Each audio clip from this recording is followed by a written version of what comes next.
May 8, 1945, Victory in Europe Day. London explodes in celebration.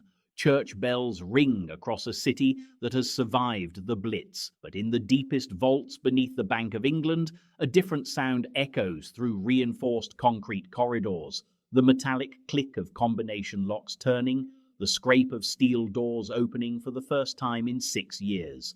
Inside these chambers lies something extraordinary: 50,000 tons of gold. Britain's entire national reserve, hidden in a web of secret locations since September 1939. This treasure, worth over $70 trillion in today's money, has survived the war intact. Protected by elaborate deception, moved in midnight convoys, guarded by men sworn to secrecy on pain of death. The war was over, but a new mystery was just beginning. What really happened to Britain's secret gold after the guns fell silent? Where did 50,000 tons of precious metal actually go? And why does almost nobody know this story? To understand the scale of what we're discussing, we need to be absolutely clear about the numbers. In September 1939, as Hitler's forces swept into Poland, Britain possessed the second largest gold reserve in the world, approximately 2,550 tons of pure gold bars stored in the Bank of England's vaults beneath Threadneedle Street in the heart of London. But Britain also held something far more valuable: the gold reserves of dozens of other nations who had deposited their wealth in London for safekeeping. France, Belgium, Norway, Poland, and countless other countries had entrusted Britain with their national treasures. When you add Britain's own reserve to these foreign deposits, plus the emergency gold being frantically shipped from across the British Empire in those first weeks of war, the total reached a staggering 50,000 tons. This wasn't just money. This was the financial foundation of the free world. Every British pound note in circulation was backed by this gold. Every ship built, every rifle manufactured, every soldier paid, all depended on this reserve. If Hitler's Luftwaffe had destroyed it, or if German paratroopers had seized it, Britain would have been bankrupted overnight. The war would have been lost before it truly began. So the British government made a decision that remains classified in many details even today. They would hide it, all of it, in the greatest financial disappearing act in human history. The operation began in absolute secrecy on September 3rd, 1939, the day Britain declared war on Germany, while newsreels showed children being evacuated from London and trenches being dug in Hyde Park.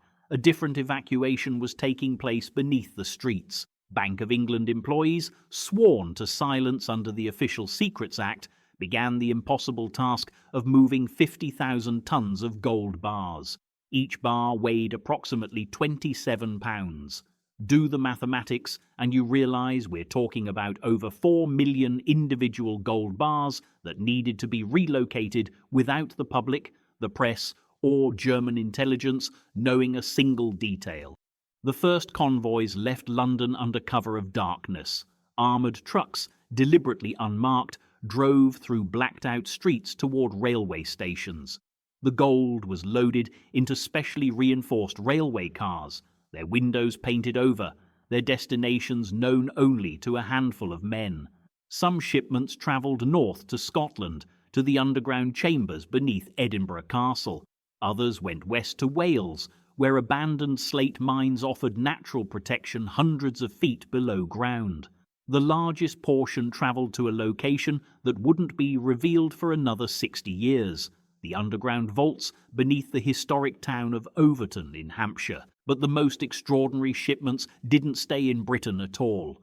In a decision that still seems almost insane in its audacity, the British government decided to send a massive portion of their gold reserve across the Atlantic Ocean, through waters infested with German U-boats, to Canada and the United States. Between 1939 and 1940, over 30,000 tons of gold crossed the Atlantic in the hulls of warships, passenger liners, and converted merchant vessels. Each voyage was a calculated gamble with the nation's survival. Imagine standing on a Liverpool dock in November 1939, watching as Royal Navy sailors load crate after crate of gold bars into the hold of the HMS Emerald, a light cruiser that would cross an ocean full of German submarines. The weight was so immense that naval engineers had to recalculate the ship's balance to prevent it from capsizing.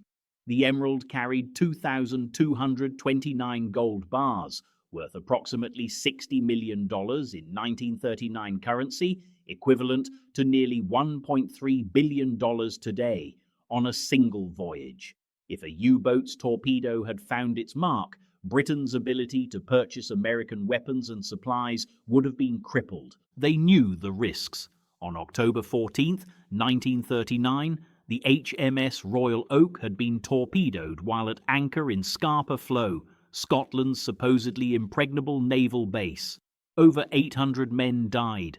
If German submarines could penetrate Scapa Flow, they could certainly sink a gold transport in the mid-Atlantic. Yet the shipments continued, week after week, month after month. The gold that reached Canada was stored in vaults beneath the Sun Life building in Montreal and in the newly constructed Bank of Canada building in Ottawa.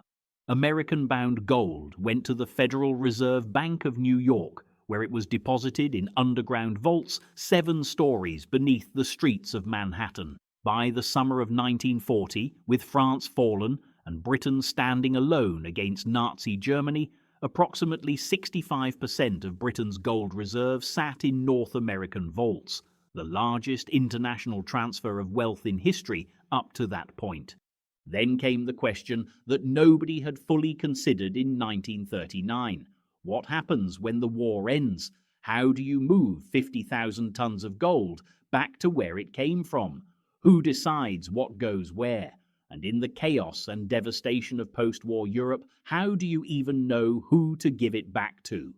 The immediate aftermath of Victory in Europe Day in May 1945 revealed complexities that would take decades to resolve.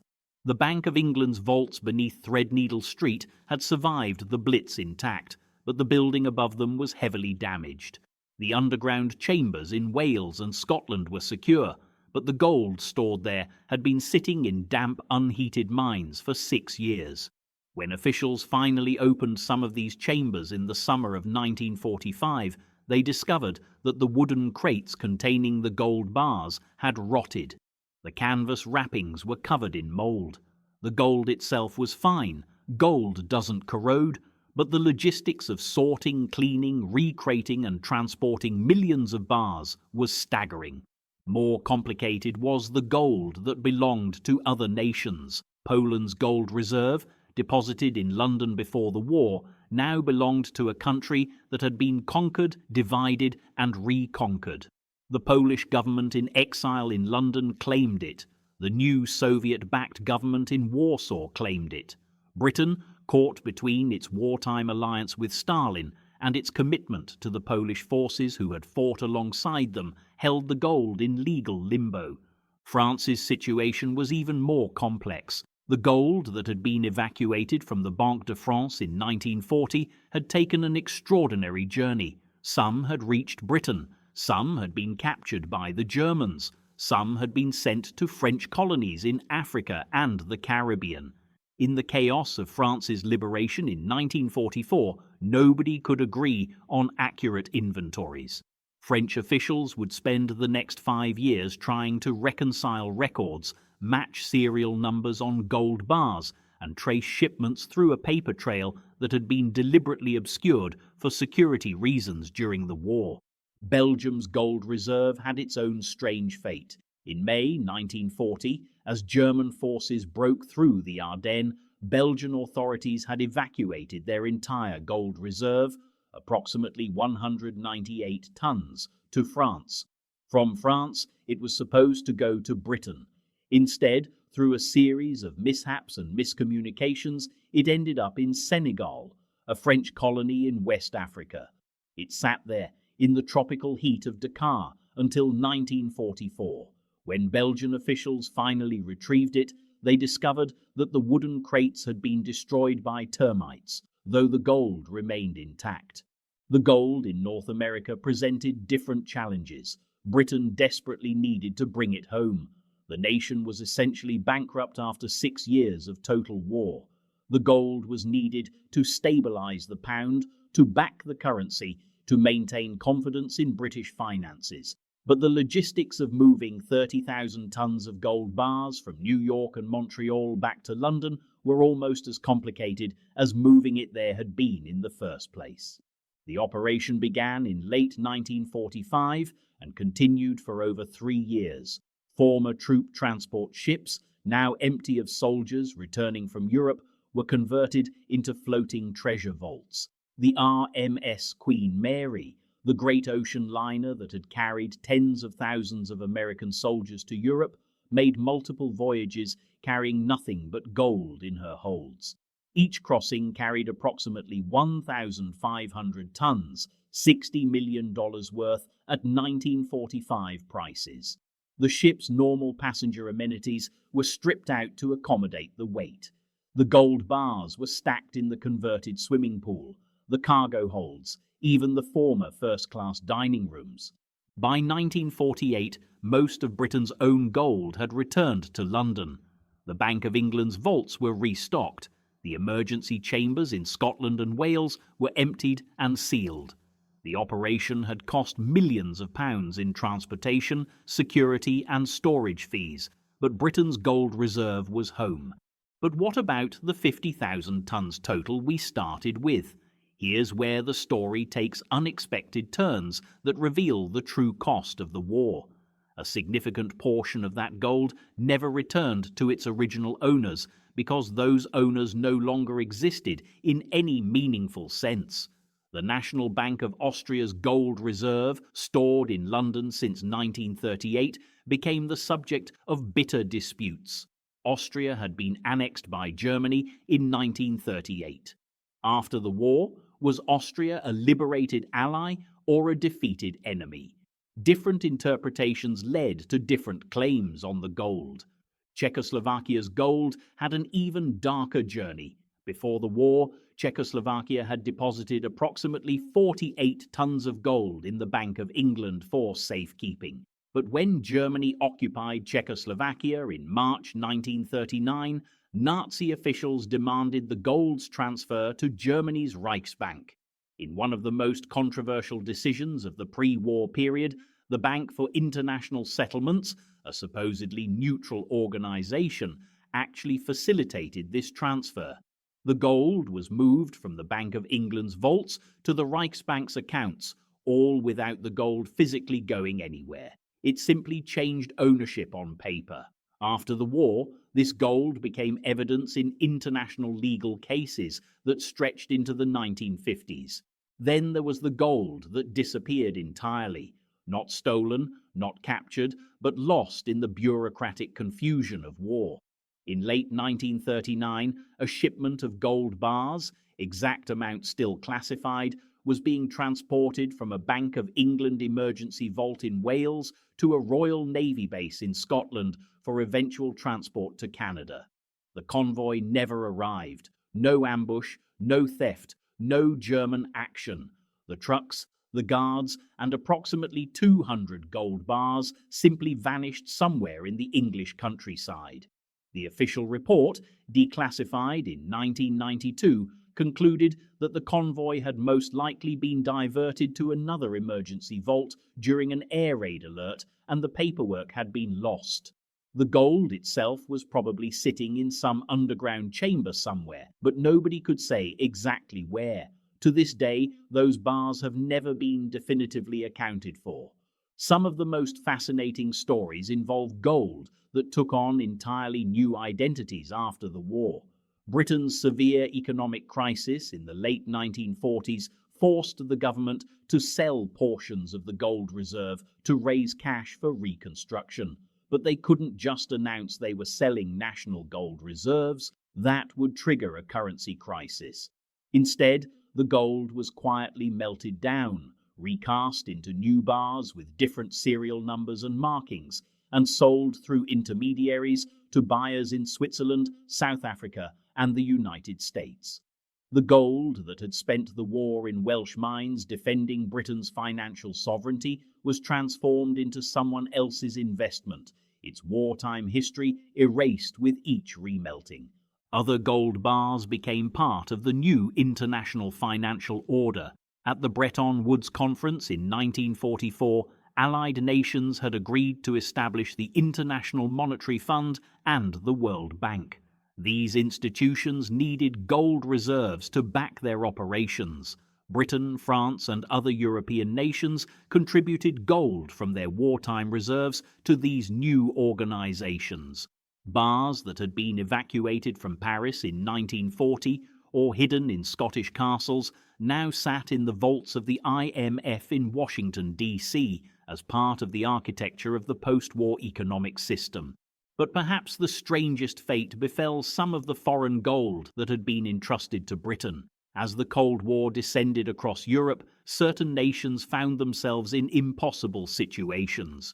The Baltic states, Estonia, Latvia, and Lithuania, had all deposited gold in London before being occupied by the Soviet Union in 1940. After the war, these countries no longer existed as independent nations. Their gold sat in Bank of England vaults, unclaimed and unclaimable. The Soviet Union demanded it as the successor state. The Western powers refused to recognize Soviet sovereignty over the Baltic states. The gold remained frozen. This wasn't a small amount. Estonia alone had deposited approximately 11 tons of gold in London in 1939. For the next 50 years, that gold sat in the Bank of England's vaults, legally belonging to a country that had ceased to exist. Guards patrolled past it. Accountants listed it in ledgers, but nobody could touch it. It existed in a legal and political limbo that wouldn't be resolved until 1992, when Estonia regained its independence after the Soviet Union's collapse. Only then, 53 years after it had been deposited for safekeeping, was Estonia's gold finally returned. Similar situations affected gold from dozens of other countries. The Kingdom of Yugoslavia's gold reserve became a diplomatic nightmare when Yugoslavia was recreated as a communist state after the war. The original monarchy's government in exile claimed the gold. Tito's new government claimed the gold. Britain held the gold and watched the diplomatic battle rage for years. Eventually, in the early 1950s, Britain quietly released portions of the gold to Yugoslavia's communist government in exchange for agreements on other outstanding issues. The monarchist government never received a single bar. By the mid-1950s, most of the gold mystery had been resolved. Britain's own reserve was back in the Bank of England. Most foreign nations had received their deposits back, minus the complicated cases. The emergency vaults were empty and sealed. The official story was that Operation Fish, as the gold evacuation was eventually codenamed, had been a complete success. 50,000 tons moved, 50,000 tons protected, 50,000 tons returned. A triumph of British organisation and security. But that official story omits crucial details that have only emerged in recent decades. In 2012, a researcher working in the National Archives at Kew discovered a file marked "not to be released until 2040" that had been accidentally placed in the wrong box and declassified early. The file contained inventories from the gold movements of 1945 to 1948. When those inventories were compared to the pre-war records, a discrepancy appeared. Approximately 2% of the total gold moved during the war, roughly 1,000 tons, could not be fully accounted for in the post-war documentation. 1,000 tons of gold. In today's market, worth approximately $60 billion. The file didn't suggest theft. Rather, it showed that the chaos of moving millions of individual gold bars through multiple countries, multiple vaults, multiple transport methods over nearly a decade had resulted in record-keeping that simply couldn't be perfectly reconciled. Some bars had been melted and recast, destroying their original serial numbers. Some shipments had been counted in pounds, while others in troy ounces, leading to conversion errors. Some vaults had been measured in 1939 and remeasured in 1948 using different standards. The file concluded that the gold was almost certainly still there, somewhere in the system, but matching specific bars to specific ledger entries was impossible after so many transfers. It was the financial equivalent of trying to account for every individual raindrop in a thunderstorm. Where does this gold exist today? Walk into the Bank of England's vaults 7 stories beneath the streets of London, and you'll see approximately 400,000 gold bars stored in climate-controlled chambers. Each bar weighs around 28 pounds. They sit on steel shelves that stretch down corridors carved through bedrock. Some of these bars bear the stamps and serial numbers of the original wartime reserve. You can identify them by their date codes and the distinctive marking system used in the 1930s. These bars, perhaps as many as 100,000 of them, are direct survivors of Operation Fish. They left London in 1939, spent the war in Canada or Wales or Scotland, and came home. In the Federal Reserve Bank of New York, 7 stories beneath Manhattan, there's a vault containing gold from dozens of nations. Some bars in that vault bear British government stamps from the 1930s. They arrived in 1940 on British warships, were traded or sold to the United States during the war, and never left. They're now part of America's gold reserve, their British origins a footnote in the Federal Reserve's records. In Ottawa, in the Bank of Canada's vaults, you can still find gold bars with British markings stored in sections reserved for foreign holdings. These bars never completed the journey home. Some were left as collateral for Canadian loans. Others were sold to pay off wartime debts. They exist in a curious state, legally owned by various institutions, but physically resident in the same vaults where they were deposited in 1940. There are stranger survivors. In 2003, a construction crew renovating a historic building in central London broke through a basement wall and discovered a small chamber that hadn't appeared on any modern building plans. Inside were 12 wooden crates, rotted and collapsing. Within those crates were 337 gold bars, each stamped with Bank of England markings from 1939. The chamber had been an emergency cache set up in the first weeks of the war in case the main vaults were destroyed. After the war, the building had changed hands multiple times. The cache was forgotten. For 64 years, tens of millions of pounds worth of gold had sat beneath a London street, unknown and unguarded. The discovery triggered a systematic search of other historic buildings in London's financial district. Over the next 5 years, investigators found 3 more forgotten caches. Not large amounts, a few hundred bars in total, but each discovery proof that Operation Fish had been so vast, so complicated, that even the participants had lost track of all the hiding places. Other bars have turned up in unexpected places. A 1939 dated British gold bar surfaced in a private collection in Switzerland in 2008.